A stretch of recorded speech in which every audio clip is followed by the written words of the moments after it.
Estamos no ar, esta aqui é a segunda temporada de Motorsport Business, o seu segmento de negócios dentro do motorsports.com no nosso canal do YouTube.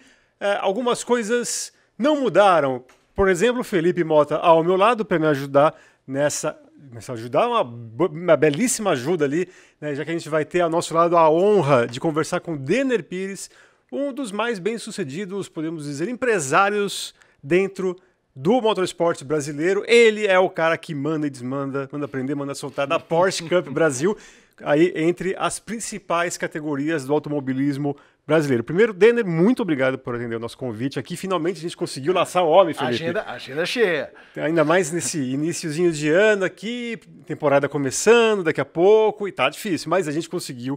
É muito legal tê-lo aqui, Denner. Muito obrigado. E assim, pra gente não perder o costume, como a gente sempre faz aqui no Motorsport Business, até pra galera de internet também, quem é esse cara? Né, o pessoal acha que o automobilismo começou anteontem.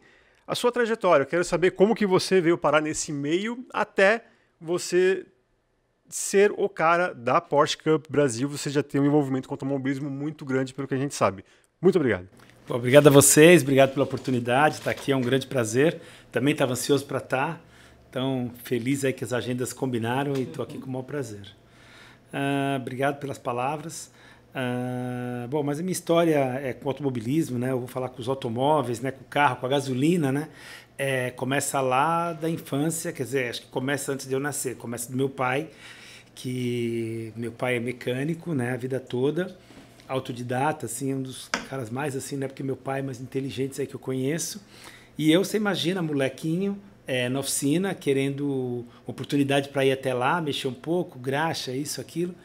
E ele começou essa paixão. Eu lembro que era muito pequenininho, muito pequenininho. Meu pai construiu um kart para mim, para o meu irmão e para minha irmã. Mas era um kart todo feito de cano d'água e um motorzinho de moto antiga, moto Wheeler, de 1950 e pouco, 60, sei lá. Isso em que cidade do Brasil? Em Guarulhos. Guarulhos. Aqui em São Paulo, Guarulhos, né? Estado de São Paulo, aqui em Guarulhos. E meu pai construiu esse kartzinho, ele é todo de caninho assim, e era um kartzinho diferente. Nada a ver com esse kart de corrida que a gente vê. Parecia mais um Fapinha do que um kart, mas ele era só o chassi ali. E era um banquinho mais largo que cabia então as 3 crianças. Eu, meu irmão e minha irmã. Eu caçula, mas eu ia ali na oficina, o mais pequenininho, o menorzinho de todos. E ficava fascinado com aquela história toda. E meu pai, então, sempre assim ligado à gasolina, isso, e sempre em construir as coisas, pela dificuldade tanto financeira como na ocasião de obter as coisas. Então a saída era fabricar, né? Quer um kart? Pega um motorzinho, uma rodinha e um cabinho de acelerador e blá blá blá blá blá, solta uns canos aí e faz um kart. Quer brincar, essa é a condição. Então já nasci ali dentro daquele ambiente. E depois um pouco mais velho, alguns 2, 3, 4 anos depois, ainda antes dos 10, meu pai apareceu com uma motinho lá, uma motinho pequenininha assim, uma motinho Italjet, tem ela guardada até hoje, e ele me deu de presente. E falou, o motinho está aí, mas não funciona. Né? E aí o pai vai te ensinar como é que funciona, como é que é o princípio de funcionamento. Né? Então ali começou o meu, de fato, envolvimento com a mecânica. E aí eu sou maluco, fascinado pelas motos, eu adoro as motos, gosto até de moto. A minha paixão total são as motos. E aí ali eu comecei. Eu tinha um compromisso entre trabalhar e fazer o motorzinho da moto funcionar para poder andar e me divertir. Mas aprendi muito com isso, aprendi a me virar com isso também. E assim foi, e também sempre fui muito ligado assim a competições, então tive algumas oportunidades assim, de uma forma bem amadora, mas de correr de moto, rally dos sertões, essas coisas, né? Mas vi também que a parte dos carros era onde eu podia realizar essa minha paixão e poderia, com as corridas, com a competição, com o desafio, e com os carros, e ainda entrou um outro componente ali que foi a Porsche. Né, que entrou na minha vida assim também de uma forma um pouco, como é que eu vou falar, inesperada, mas e aí então eu comecei a trabalhar com esses carros e tinha oficina lá em Guarulhos, então uma oficina de carros normais, e ali eu trabalhava nos carros e já conseguia juntar um dinheirinho, comprar um Porschinho meio estragado, daí arrumava, daí taraná. E aí um certo tempo eu tive aqui no Brasil, final dos anos 80, começo dos anos 90, tinha uma corrida aqui que chamava-se Ápica, que era no autódromo antigo ainda, que era a Associação de Pilotos de Carros Históricos e Antigos e tal. E eu fui lá ver e dá para correr com um Porschinho que eu tinha lá, um 914. Fui lá, primeira corrida, calça jeans, camiseta Hering, capacete da Induma. E fui lá dar uma de piloto lá, sem a menor pretensão de ser piloto. Não me considero, brinco às vezes, mas não me considero nem perto disso. Mas aí ali acho que entrou na veia total as corridas, o autódromo e aí é um pouco do que a gente está aí hoje, quer dizer, conta um pouco mais, mas foi a evolução disso, aí um pouco mais para frente. Que ano isso, mais ou menos? Isso foi final dos anos 80, começo dos anos 90. Depois teve até aquela fase que o autódromo fechou, e aí depois virou autódromo novo, né? Quer dizer, com a modificação, a Ayrton Senna, tal, essa história toda. Mais para frente eu fiz alguns amigos ali, e mais para frente um pouquinho eu montei uma equipe de carros para corridas de endurance aqui no Brasil, que basicamente era 1000 milhas e os 500 quilômetros, né? E eu preparei então um Porsche para essa corrida, que era um Porsche que eu meio chamado assim Frankenstein, né? Porque era um Porsche de 1971, 1911, e que eu transformei a mecânica, peguei peça de Porsche mais moderno, com freio Dum, literalmente um Frankenstein. E aí então a primeira corrida que eu poderia chamar de verdade foi a corrida de 1000 milhas de 95, e que eu escrevi esse carro. No primeiro momento eu ia ser um dos pilotos, depois eu vi que eu precisaria abrir mão para poder me dedicar ali na parte dos boxes e da organização toda, vamos fazer a vez do chefe de equipe. Então abri mão da pilotagem, mas foi uma coisa muito assim feita entre amigos. Correu o Beto Keller, que depois veio ser meu sócio, hoje não é mais, mas foi um grande amigo. O André Lara Rezende, que também é um baita amigo que eu fiz durante esse tempo todo. E o Roberto Aranha, um piloto também, que foi piloto no passado, que é carioca e tal. E aí foi uma experiência assim super legal, válida, porque eu peguei o meu time da minha oficina lá de Guarulhos, da Vila Galvão, e trouxe para cá. A grande maioria dos mecânicos nunca tinha ido no autódromo, né? E o carro era isso aí, era esse Frankenstein aí, mas bem feito. E a gente terminou a prova em terceiro lugar, sendo que o primeiro e segundo foram 2 Porsches novinhos que vieram da Alemanha, mas tinham mais vários outros carros. Naquela época as milhas era também bastante já bem frequentada, então tinha carros lá, BMWs, time de fora, Opel, enfim, vários carros, Ford Cosworth, Escort Cosworth, enfim, e vários pilotos super renomados também. E a gente terminou em terceiro, só atrás de 2 Porsche. Foi uma baita de uma vitória, aí aquilo ali, eu vou te falar assim, reconfirmou. Eu falei, acho que esse aqui é meu lugar. E aí ali foi, a gente começou trabalhando, próxima lá, falei, agora quero ganhar, próxima quero ganhar, fiquei em terceiro, quero ganhar. Peguei esse mesmo Frankenstein aí, coloquei biturbo, isso, aquilo, direção hidráulica, sistema tag de monitoramento, tudo feito mesmo na raça. Mas era muito legal porque você pegava alguma coisa de última geração e adaptava numa coisa super primitiva, que era um Porsche 71 de 130 cavalos, com motor carburador. E ele estava usando, naquela época, que era um negócio super sofisticado, um motor biturbo de 600 cavalos com monitoramento Tagtronic, igual que usou na McLaren lá de 89 lá. Então, era algo super... Era um choque ele fazer aquilo funcionar. Tinha que fazer, né? Era lembrar da história da motinha lá, tem que funcionar esse negócio aqui. E foi muito legal, foi um aprendizado muito grande. Algumas pessoas da minha equipe que me acompanharam nesse tempo, que hoje estão comigo, também evoluíram muito. E aí, em 96, a gente foi lá, que foi nosso segundo ano, ganhamos em primeiro lá. Foi uma experiência assim, muito legal. E cada vez mais.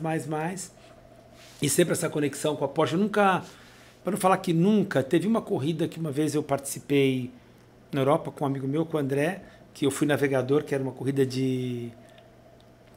chamado Tour Auto, Tour de France, que eu e ele num Alfa Romeo. E acho que foi a única corrida na vida que eu me envolvi que não fosse com o carro da marca Porsche, né? Caramba. Então vários anos aí só Porsche, casualmente, mas também pela paixão e depois pela facilidade, depois de me identificar com essa engenharia dos carros alemães e tal. Então isso aí me deixou assim entranhado, né? Super entranhado. Passaram mais alguns anos, essa corrida de 1000 milhas, né, entre altos e baixos. mais organizado, mais competitivo, menos competitivo. Nesse período você também, obviamente, tinha que ter outras atividades profissionais. Elas estavam envolvidas com corridas ou ainda não? Não, na verdade, a corrida era muito mais quase que um hobby, né? Eu não conseguia ter um resultado financeiro. Para falar a verdade, eu gastava mais do que eu podia recolher, porque não tinha uma estrutura para buscar patrocínio.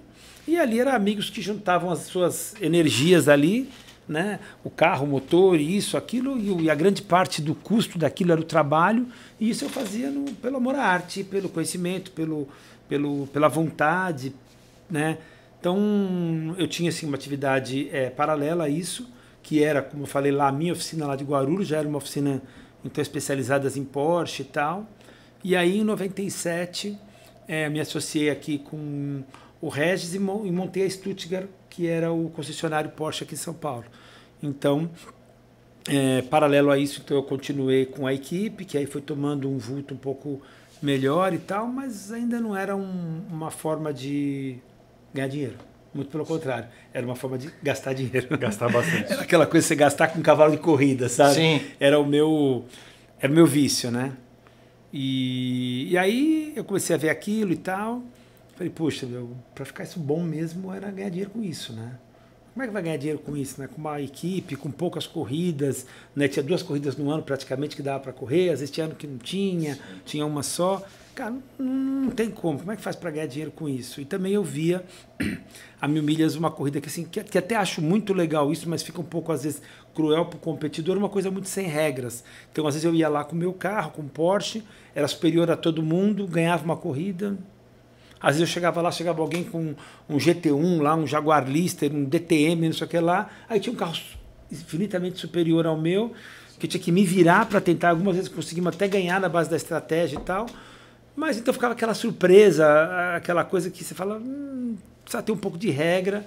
Então você começou a olhar, pô, não tem regra, não tem como ganhar dinheiro, precisa ter uma coisa em massa, ter oportunidade aqui, ali. Falei, cara, eu acho que tem uma oportunidade aí que pode ser colocada em prática.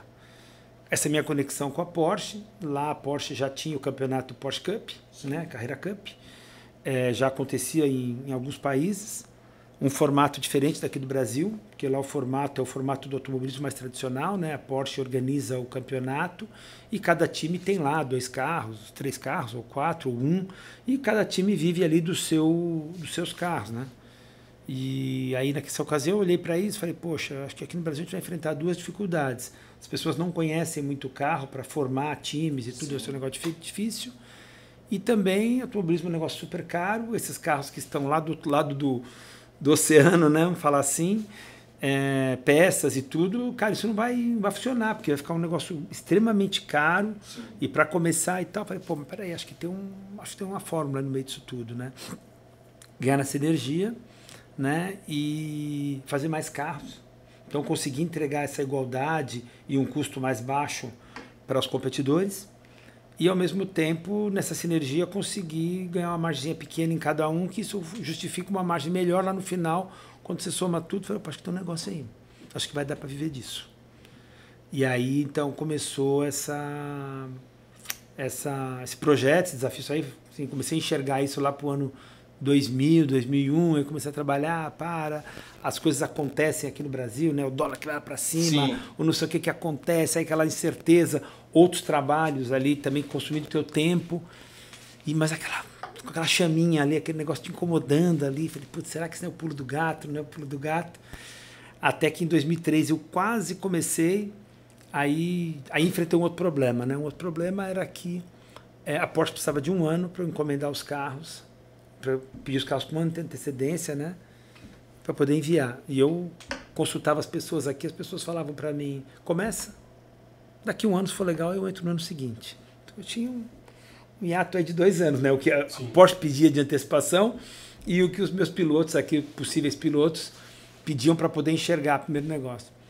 E nesses 2 anos, quem paga tudo como é que faz, bolso, né? Até que um momento eu falei, cara, agora eu vou. Agora vai. Então, de 2004 para 2005, agora vai. Vou assumir esse risco, vou encomendar os carros. E aí, já tinha formado uma certa clientela que corriam às vezes nesses meus carros de endurance, outros que participavam ali do Porsche Clube, né, como participantes ali do seu próprio Porsche ali de rua, que é esse nosso falado Track Day, né? E eu falei, pô, acho que tem... Então eu consegui ali juntar 15 aficionados, 15 pessoas que acreditaram em mim e que eu então também falei, olha, acredita aqui, se a coisa não funcionar, eu banco esse negócio, sei lá, é aquela tomada de decisão, você tem que encher o peito de coragem. Eu falei, fiz a encomenda e falei, vamos começar. E aí então a gente começou, a primeira corrida foi em 16 de abril de 2005. Interlagos? Interlagos, já vai fazer 19 anos, né, mês que vem, no outro mês, né, faz 19 anos.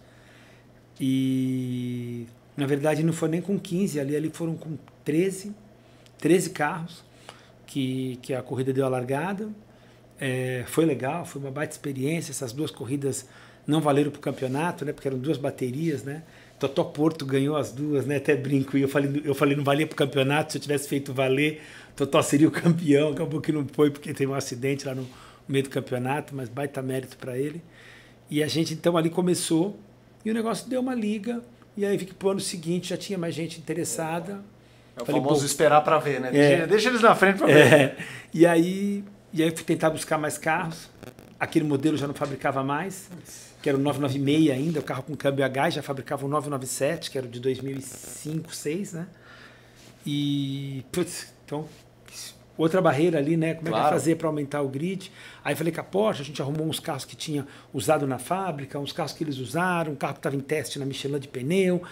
Garimpamos aí 9 carros em condições iguais aos nossos que já tinham corrido o ano de 2005, né? Carros com 1 ano de uso, trouxemos para cá, fizemos a revisão, colocamos na mesma condição, e aí de 5 para 6, então ampliamos o grid para 24 carros. Aí continuamos assim, em 2007 usamos os mesmos carros.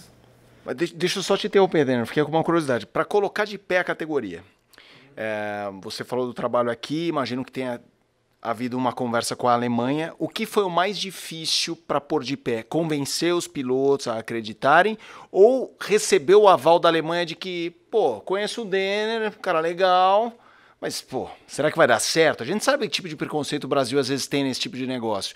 O que foi mais difícil? Eu acho que foi mais difícil convencer o alemão. Na verdade, a gente ainda enfrentou um problema. Anos atrás, teve uma iniciativa, na geração 993K, isso não deve ter sido 98, por aí, teve uma iniciativa parecida com isso na Venezuela. E a Porsche acabou, alguém comprou, concessionário local, importador, não sei exatamente a história, exatamente no detalhe, mas o final da história foi o seguinte, foram alguns carros desses para a Venezuela, porque haveria uma Copa Porsche lá. Não nesses modelos de um organizador fazer tudo, mas haveria a Copa Porsche. E isso acabou que, por alguns fatores que eu desconheço, não aconteceu. Então, quem tinha comprado o carro, quem vivia essa expectativa de que ia acontecer, começou a reclamar lá na Alemanha. Pô, eu vim aqui, eu comprei um carro, disse que vai ter corrida da Porsche, cadê a corrida que vocês prometeram que ia ter? Então, você imagina que a Porsche lá da Alemanha, que não tinha se comprometido com nada, eu não sei quem tinha se comprometido, não sei exatamente, mas ela começou a ser cobrada de uma coisa que tinham supostamente prometido, com o nome dela embaixo, e que não estava acontecendo. Então, quando aparece lá um outro sul-americano, também meio doido lá, querendo fazer alguma coisa nesse sentido, o cara falou, já vi essa história. Sim. Né? Já vi essa história e daqui a pouco vai se repetir. Então, não foi fácil. Né? Não foi fácil de também convencer o alemão, os alemães, de que a gente teria condições de fazer. Né? Você sai daqui com uma expectativa e fala assim, pô, vou chegar lá falando... Vou comprar 15 carros, vou estender um tapete vermelho, e na verdade o cara abre a porta e fala, o que você quer? Vem depois, fecha a porta, sabe como é que é? Mais ou menos isso. Aí você fala, putz, né? Aquela história de você ter que provar para depois conseguir o aval. E isso foi difícil, por isso que eu conto que 2003 teve uma iniciativa, não deu, 2002, 2004, aí aconteceu de 2004 para 2005. Então, foi mais difícil do que talvez convencer as pessoas daqui que já me conheciam, Sim. que já tinham essa experiência com as corridas e tal. Então, foi mais difícil convencer lá o tal do alemão para falar, ok. Antes de avançar, que eu acho que a história vai ficando só melhor, você falou de en passant ali sobre a questão da Porsche na sua vida. A Porsche, acho que dentre as marcas, as grandes marcas de automóveis do mundo, é uma daquelas que fica no imaginário de qualquer pessoa, do brasileiro, né, principalmente.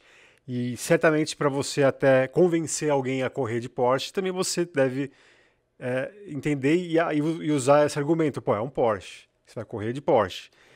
Como que houve um encontro entre Denner Pires e Porsche que fez você se apaixonar pela marca e pelos carros? Olha, eu vou te falar assim, o primeiro encontro impressionante, mas eu nem sabia direito que era um Porsche, eu tive antigamente na Hípica de Santo Amaro. Acho que a Hípica de Santo Amaro tinha uma exposição de carros antigos. E meu pai sempre gostou de carro antigo, mas carros bem mais antigos, carro da década de 20, 30 e tal. E eu era molequinho, eu devia ter, sei lá, 12 anos de idade, 10, sei lá quanto tempo. Meu pai falou, vamos comigo lá na Hípica que tá tendo uma exposição de carros. E ele tinha um carro também. E eu fui com ele, levamos nosso carro lá, aquela coisa de expor lá naquele gramado lindo e tal. Cara, tinha lá, foi a primeira vez que eu vi e ainda nem sabia o que era, tinha um Porsche 917, que era do Ilcinho e o do Emerson, verde metálico, e eu vi aquele carro, falei, que carro é esse, cara? Porque, lógico, aquela cara de protótipo, né? Não era uma coisa tão comum antigamente. E aí ligou o motor, você imagina, um motor 12 cilindros, ele acelerava assim, uau! Nossa, eu fiquei assim, aí eu fui lá, vi o loginho lá, Porsche, mas o Porsche não era aquele carro redondinho, né? Aquela coisa meio confusa na cabeça do menino.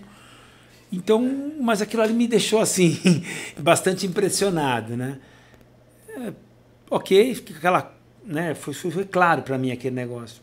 Passado mais um tempo, meu irmão um dia me chamou e falou, vamos ali comigo numa loja, tinha oficina em Guarulhos, a gente foi até a Rio Branco, ali que era a Avenida Rio Branco, ali era a Avenida Europa de hoje, né? Dos carros. Sim, dos carros. Importados, a maioria eram carros americanos naquela época ainda. Anos 80, tô falando, e ele me levou numa loja daquelas lá, que cheia de Pontiac, Cadillac, os carros europeus assim era Mercedes, né? E lá no fundinho tinha um Porsche 914, falou, deixa eu mostrar esse carro. Ele mostrou, era um Porsche 914, 4 cilindros, bonitinho demais, verdinho metálico, eu lembro até hoje.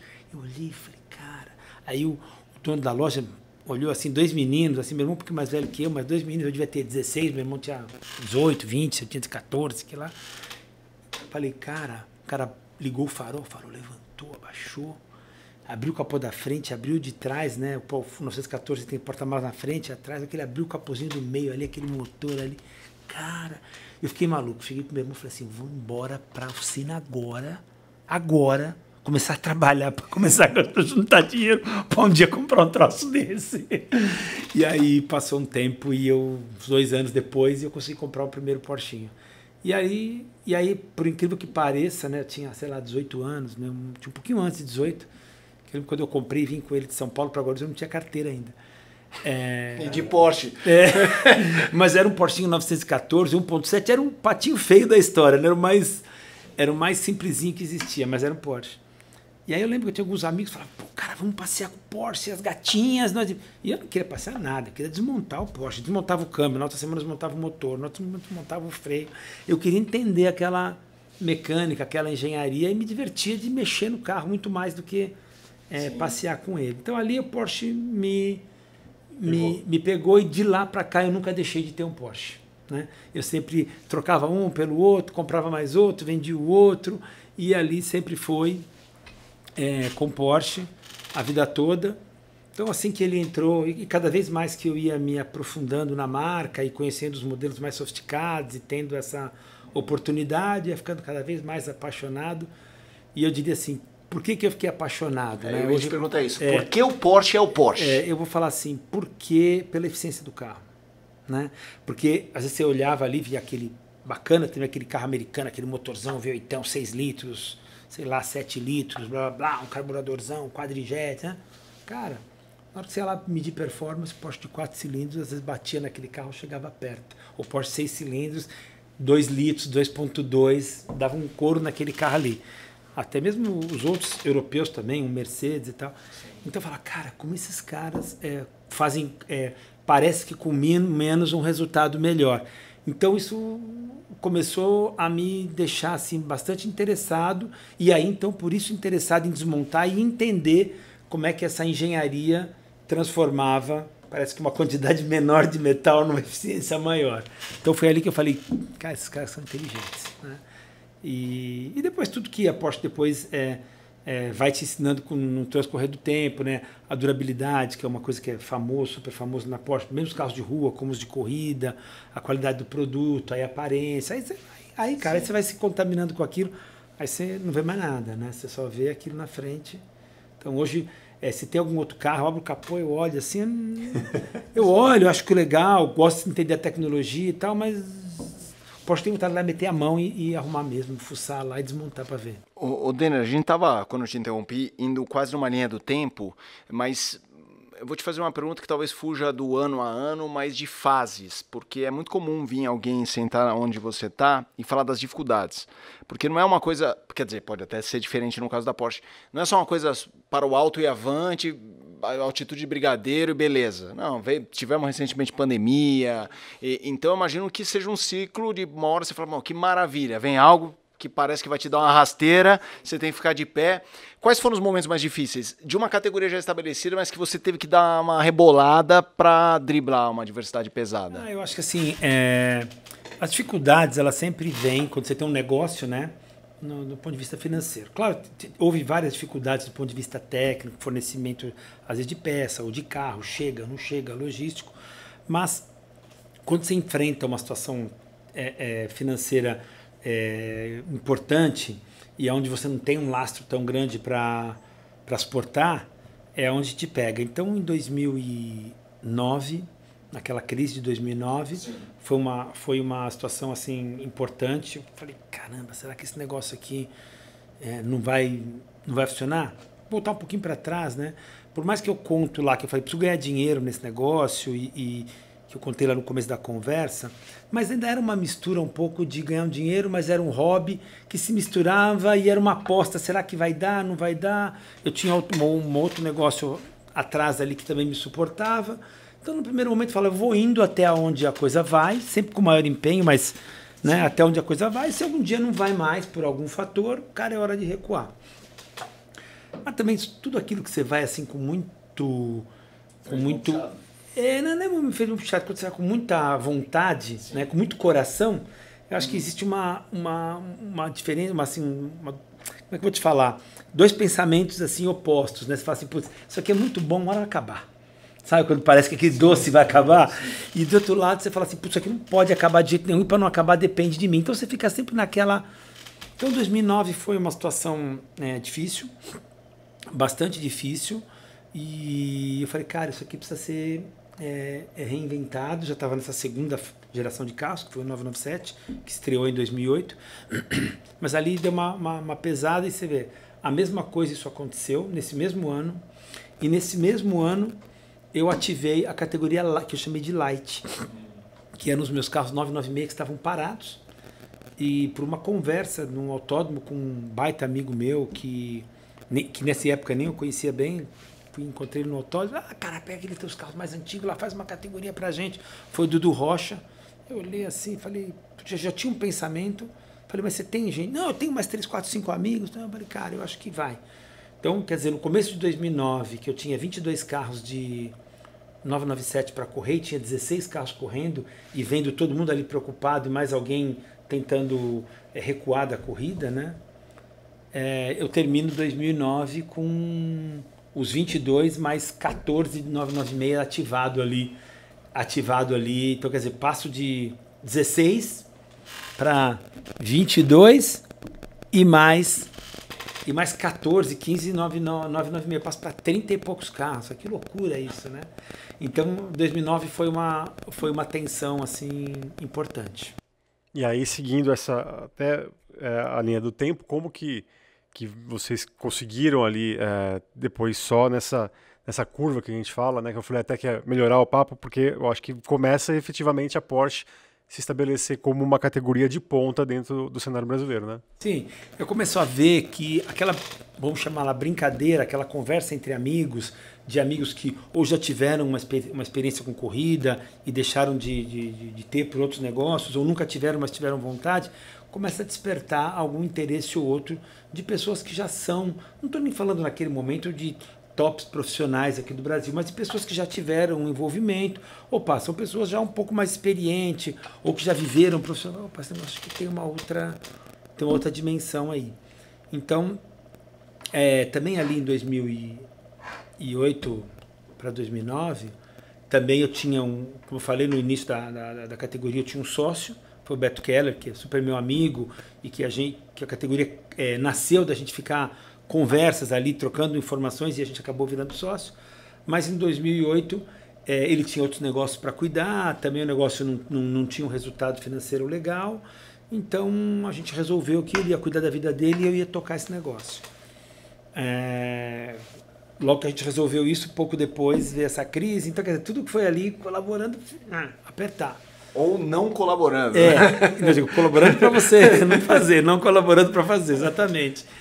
E aí vem aquela coisa da perseverança, aí eu vou lembrar da motinha que meu pai me deu lá, não funciona, quer que funciona, se vira aí, faz funcionar. Então aí a gente teve que, como é que eu vou te falar, ter assim opa, esse negócio acho que pode funcionar, mas ele tem que melhorar muito para atingir esse outro nível, né? Ele tem uma estrada muito longa pela frente. Eu não tinha arquibancada, eu não tinha praticamente patrocinadores.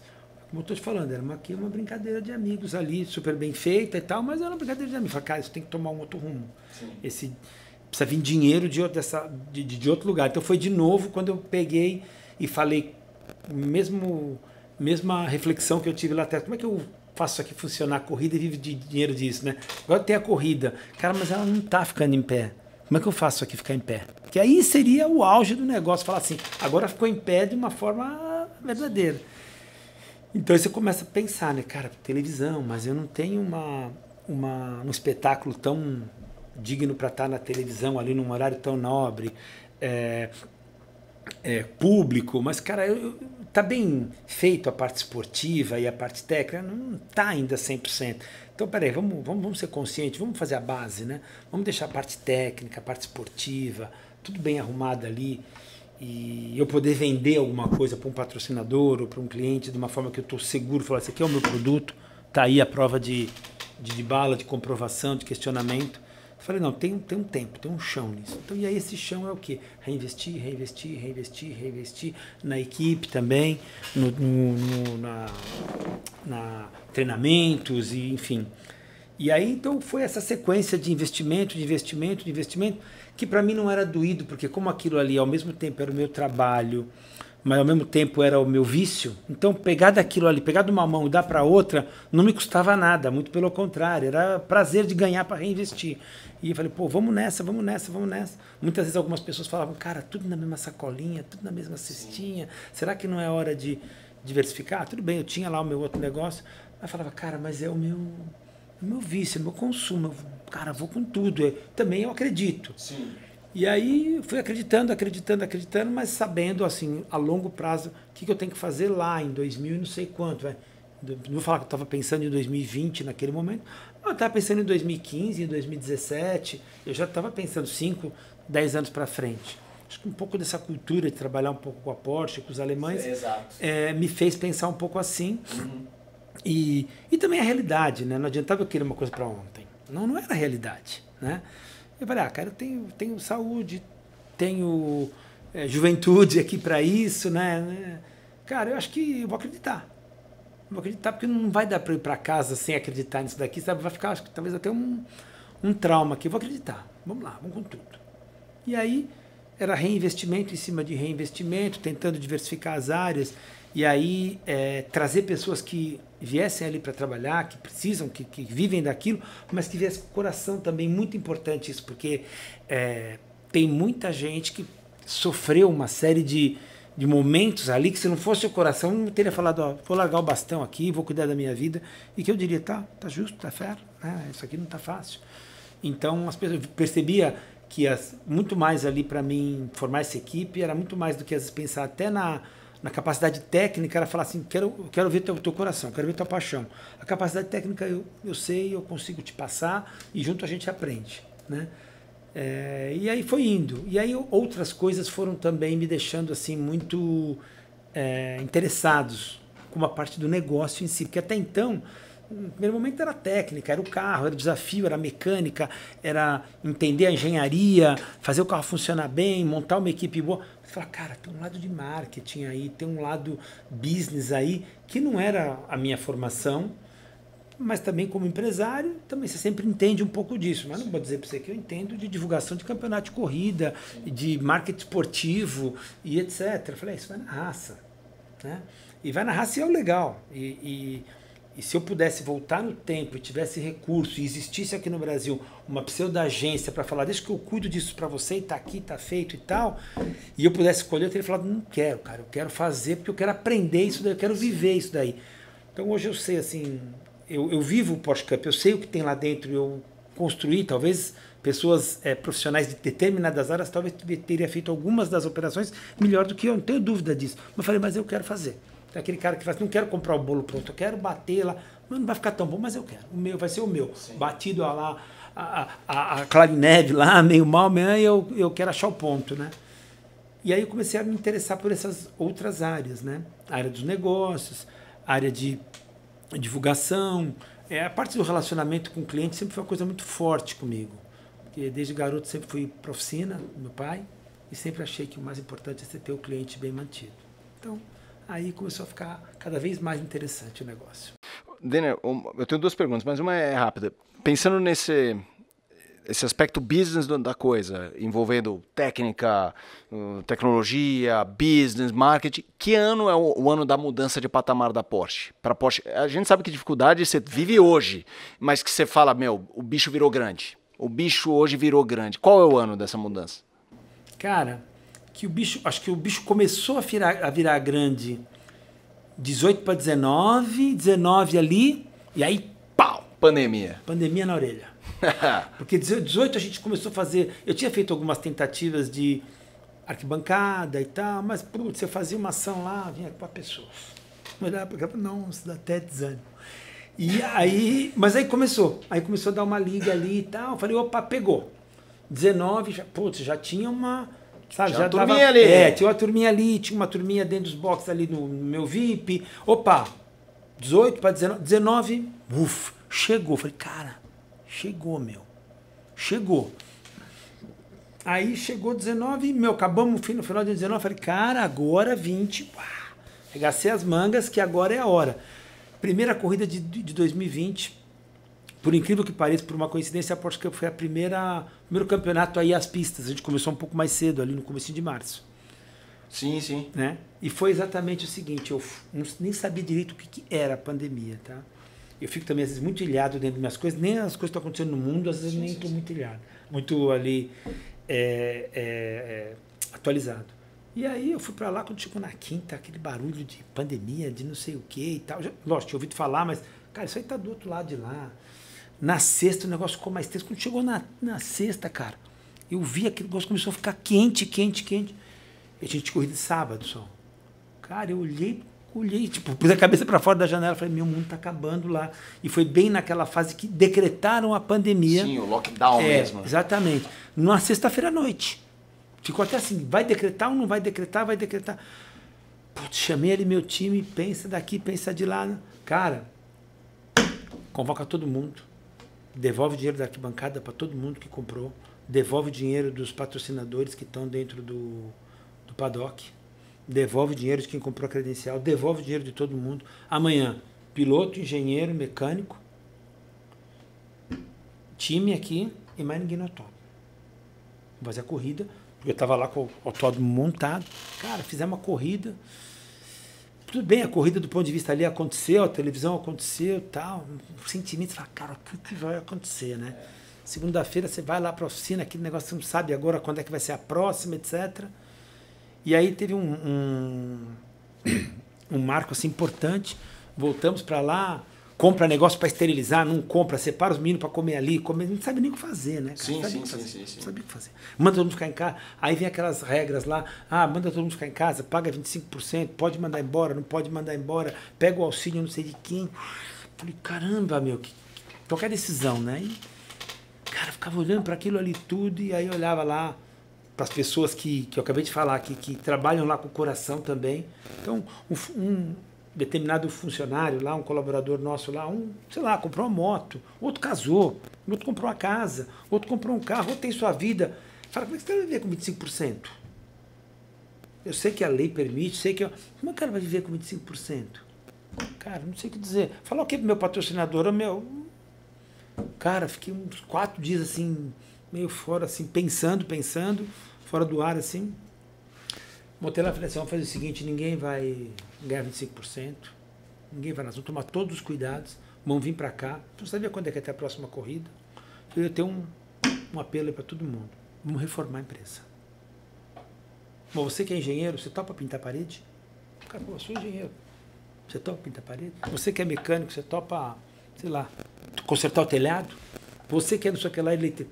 Cara, o que eu pensei? Eu pensei o seguinte... Eu vou falar de uma coisa de uma forma assim, bem... Acabar o mundo. Acabou. Então, se não acabar o mundo e a coisa recuperar, não tá bonito. Sim, já tiramos alguma coisa da frente. Entendeu? Tão bacana, tão preparado. E aí, cara, é que de novo eu falo, a equipe foi lá e eu falei, quem também não quiser, ninguém tem obrigação de fazer isso. Cara, tranquilo. Se quiser ir embora, se quiser fazer o 25%, não tem problema nenhum.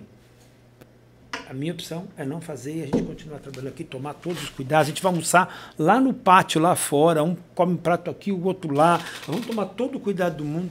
Graças a Deus a gente não teve nenhuma situação de ninguém ficar grave. Alguns pegaram ali, ficaram aqueles 15 dias de isolamento normal e depois voltaram. Um determinado momento eu peguei também, lá no 21 eu peguei. Mas graças a Deus não teve ninguém assim numa situação mais complicada. A gente tomou todos os cuidados possíveis. Não reduziu o salário de ninguém. E aí começou mais ali junho, julho. Pode fazer em Goiânia, então corre para Goiânia. Aí na semana do coisa, não, ali virou laranja, corre para Velocitar. E aí a gente começou fazendo assim. Conclusão, no final do ano, foi sabido, vários campeonatos diminuíram a sua quantidade de corrida. Natural, né? Eu falei, não vou diminuir não, vou aumentar. Então a gente tinha 15 corridas no ano, sendo 3 de endurance e 12 de sprint, né, com essas baterias dobradas. Eu passei para 16. Deu uma mais, sem custo para meus pilotos, sem nada. Porque todo mundo foi lá. Também achei que todos os pilotos iam embora, né, com razão. Não estava lá para exercer contrato. O cara falava assim, eu vou embora, porque, sei lá, eu tenho que falar para ele, ok. Né? Meus patrocinadores e tal. Todo mundo se manteve, todo mundo se apertou. E eu joguei, eu arrisquei bastante. Né? Mas eu falei, cara, o que eu ganhei também está aqui. Se eu devolver para cá de novo, também tá bom, e vamos ver o que acontece. Então, mas foi um momento assim, foi um ano assim de muita tensão, mas eu diria que também foi um ano que a gente, sabe, aí 20, 21, o negócio ficou legal, as corridas e tal, e quando a gente pôde abrir para o público, que foi na última corrida do ano de 2021, já a Fórmula 1 ali no final de 21, né, 20 a Fórmula 1 não teve a corrida, né, aqui no Brasil. Mas 21 a gente correu como preliminar e mesmo a corrida do GP ficou naquela, vai ter público, não vai ter público. Uma semana ninguém sabia direito se ia ter público, não ia ter público, aquela coisa toda. E aí teve público e aí a última do ano eu já fiz com o público, já senti uma força.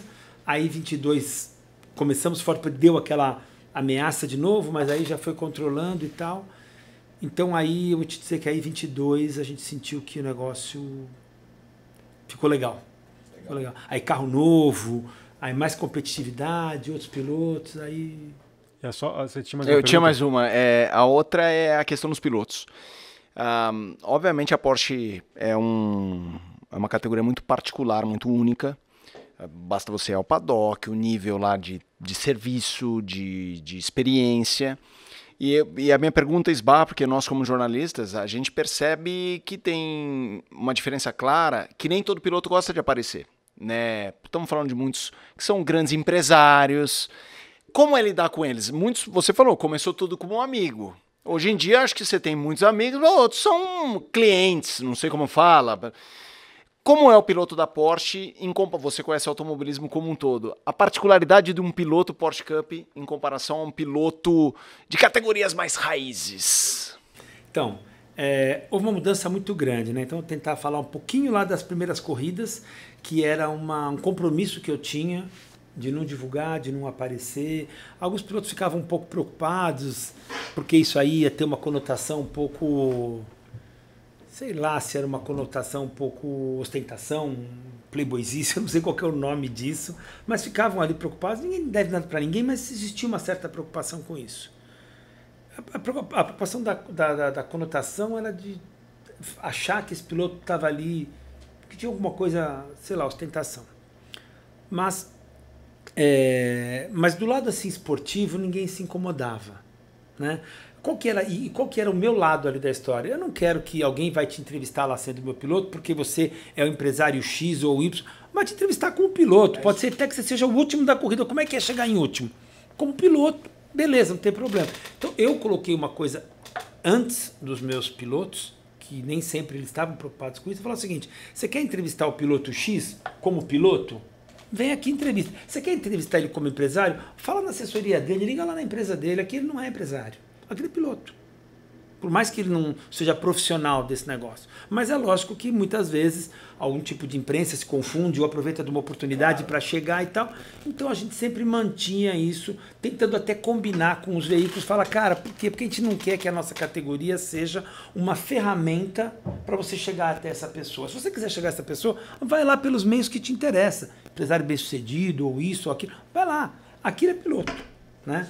Então, às vezes, por exemplo, me chegava uma empresa que queria patrocinar a Porsche Cup, mas com o objetivo de ir lá e oferecer algum tipo de serviço, ou alguma coisa, sei lá, qualquer produto, né? Vamos falar. Cara, eu falei, não é esse o objetivo. Não é esse o objetivo. Aqui é corrida. Se você quiser patrocinar, patrocina pelo esporte. Isso. Depois, se acontecer algum tipo de aproximação, ótimo. Mas não é por esse lado. Então, até patrocinadores que seria um negócio ao meu favor, eu negava, porque falar esse é o objetivo, não é esse aqui. Foi passando o tempo, foi mudando um pouco. Essas corridas, quando a Porsche começou lá, você fala, correr de Porsche era um negócio meio fora do comum. Parecia até que nem existiria aqui no Brasil a categoria. Hoje você vê que não é só a Porsche Cup, tem várias outras categorias com carros de níveis tão legais quanto, né? E hoje não é mais uma coisa assim fora do comum. Mas foi passando o tempo, isso foi caindo mais um pouco no normal. Foi passando o tempo, alguns dos pilotos que tratavam isso muito mais como um hobby, por, sei lá, questões de tempo, de disponibilidade, de idade, enfim, foram também deixando de correr naturalmente, outros não, outros continuaram. E foi perdendo isso daí. De uma forma assim, o nosso esforço foi para que a coisa fosse assim. Se for uma indagação, uma exposição de piloto, tá tudo bem. Sim. Se for de outra posição, não tá tudo bem. E até hoje é assim, né? Por mais que seja até hoje assim.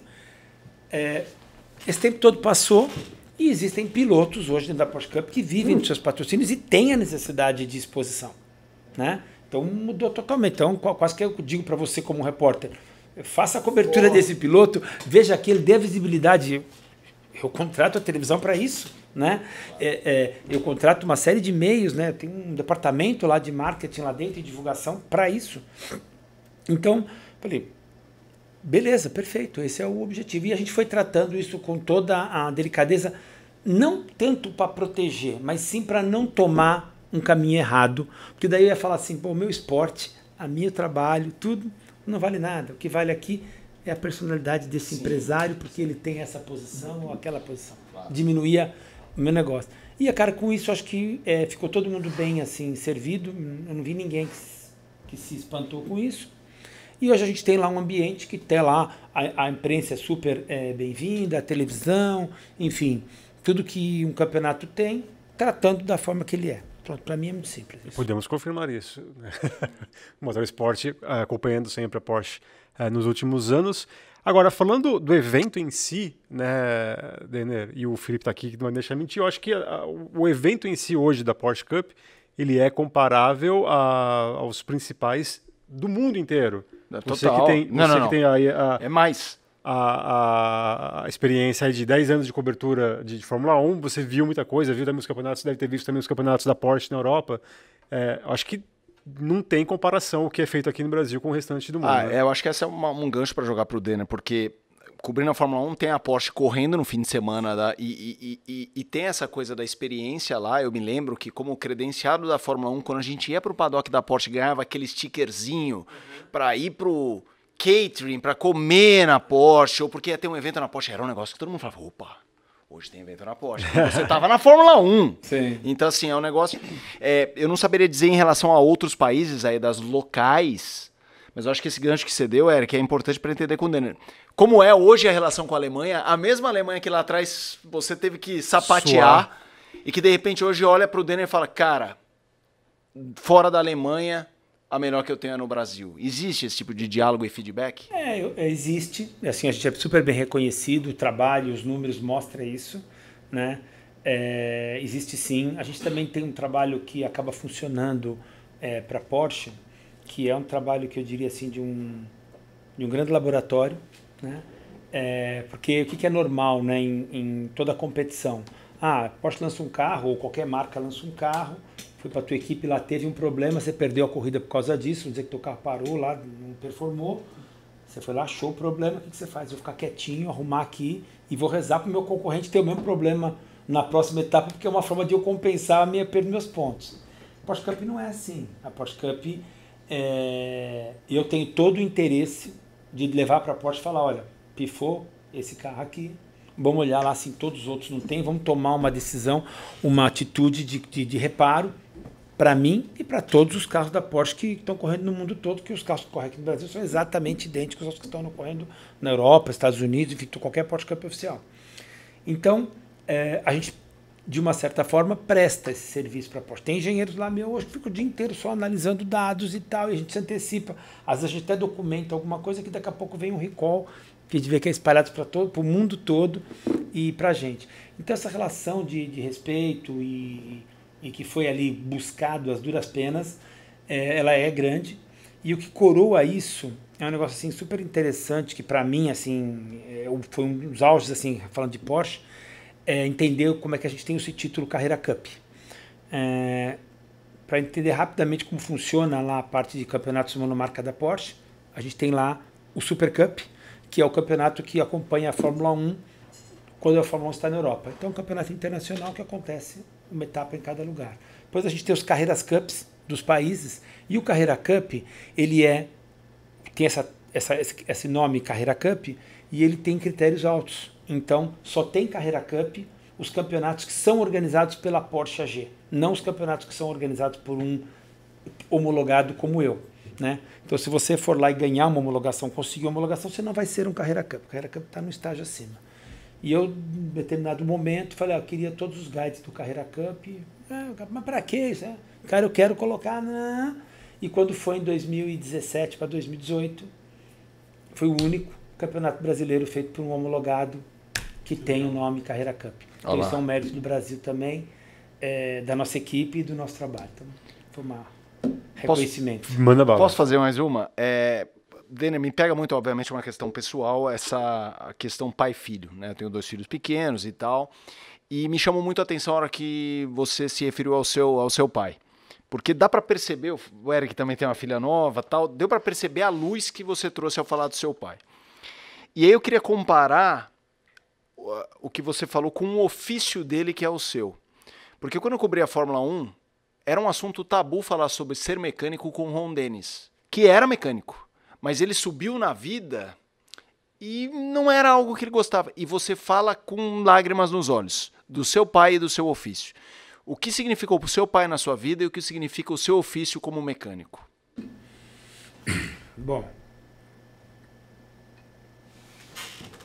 não tenho como não falar do meu pai. Vou ficar um pouco emocionado. Imagina o que é para você uma pessoa que tem o 4º ano primário e que sabe tudo.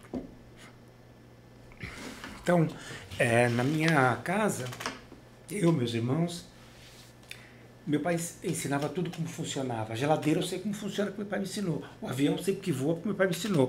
A luz acende, o interruptor. Na minha casa não podia, queimava a resistência do chuveiro, que era uma coisa comum antigamente, não podia chamar alguém para trocar. Tinha que trocar eu, meu irmão ou minha irmã, né? Então ele ensinou a profissão desse jeito, mas ele ensinou a se virar.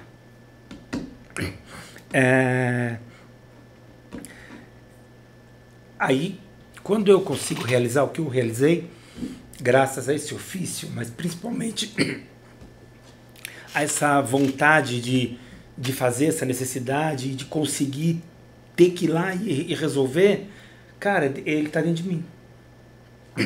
Então, eu gosto muito de, às vezes, quando alguns mecânicos meus chegam ali e falam assim, pô, tá com problema lá no carro, esse aqui eu não consegui resolver. Muitas vezes, talvez deveria passar pela minha cabeça. Também não sei resolver. Mas aí eu instalo meu pai. E na maioria das vezes, falo, não sei se eu sei resolver, mas eu vou até lá, mergulho e tal, e na grande maioria das vezes eu resolvo. Então essa coisa que ele me passou, de não ter limite, de entender, de se empenhar e falar, o recurso não está aí para ser comprado. Cara, está dentro de você, vai lá, se vira, faz, dá um jeito, resolve. Então, eu acho que isso é o grande assim, combustível que eu tenho até hoje e que eu tenho certeza que veio dele. Maravilha. Excelente. A gente aqui também se emociona, né? Sim. Temos aqui 3 pais falando. Né? Mas eu quero agradecer muito, Denner, a sua presença aqui, abrir o coração de como você... E eu acho que também até a galera que assistiu, em saber sua trajetória, a trajetória da Porsche Cup, e não é fácil, a gente já teve aqui também outros personagens do nosso automobilismo também que tiveram que enfrentar, também saíram muito bem, e eu acho que fica aqui uma lição, né, de tudo, de vida, de profissão, de persistência e de sucesso. E de se virar, né? De se virar, falou. Nada é fácil. Denner, muito obrigado pela sua presença aqui e nos emprestar tudo isso que você passou, seu conhecimento, para a galera que está assistindo a gente aqui. Bom, obrigado a vocês, essa oportunidade de falar. Desculpa me emocionar um pouquinho, mas quando falar dele é impossível, eu não me sentir assim. E obrigado pelo espaço. Maravilha. Então, Felipe Mota, apresentador dos canais ESPN, mais uma vez com a gente aqui. E você, mais uma vez acompanhando aqui o Motorsport Business. Também acompanhe o motorsport.com nas nossas redes sociais, além de acompanhar o site, além de também baixar o nosso aplicativo, que você fica por dentro de tudo que acontece na Porsche Cup e de outras categorias dentro e fora do Brasil. Eu espero vocês numa próxima. Um grande abraço. Tchau, tchau.